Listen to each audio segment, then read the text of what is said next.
Hello friends, दी explain में आपका स्वागत है। कमेंट बॉक्स में बताइए कि फ्रांस किस महाद्वीप में शामिल है।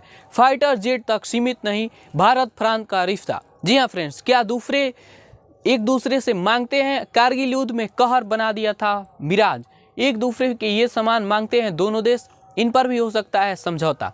फाइटर जेट तक सीमित नहीं, जाने भारत और फ्रांस एक दूसरे को क्या क्या देते हैं और लेते हैं। भारत की प्रधानमंत्री पीएम मोदी इस समय फ्रांस की दौरे पर हैं और पेरिस में पहुंच गए हैं। पीएम मोदी के फ्रांसीसी राष्ट्रपति से बातचीत भी हो चुकी है।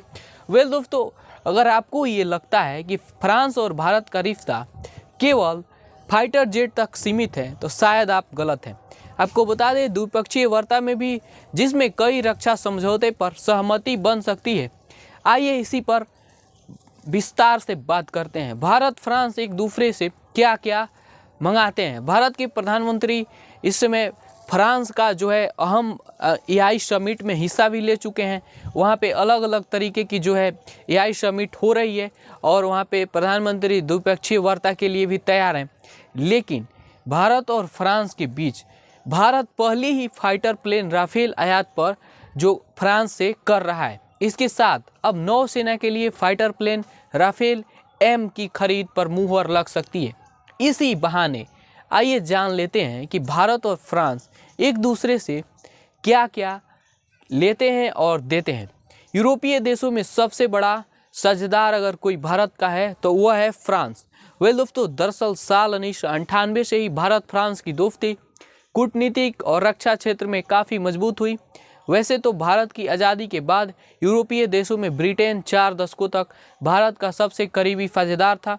इसके बाद रूस भारत का सबसे बड़ा मित्र बनकर सामने आया।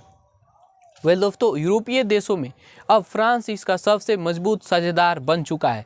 साल 1998 में जब भारत ने राजस्थान में पोखरण परमाणु बमों का परीक्षण किया, तब अमेरिका समेत कई पश्चिमी देशों ने भी नाराजगी जताई और ये भारत पर इस परीक्षण को लेकर कई तरह के प्रतिबंध लगा दिए थे। इसके बावजूद फ्रांस ने भारत के ऊपर एक शब्द उस समय टिप्पणी नहीं की थी और यही कुछ कारण है कि फ्रांस को खास बनाता है, स्पेशल बनाता है भारत के लिए। वेल दोस्तों, अगर यहाँ तक इस वीडियो को देख रहे हैं और इंटरनेशनल रिलेशन और जियोपॉलिटिक्स जैसे मुद्दों में आपकी दिलचस्पी है तो आप हमारे साथ जुड़ सकते हैं दी एक्सप्लेन के साथ और देखते रहिए दी एक्सप्लेन।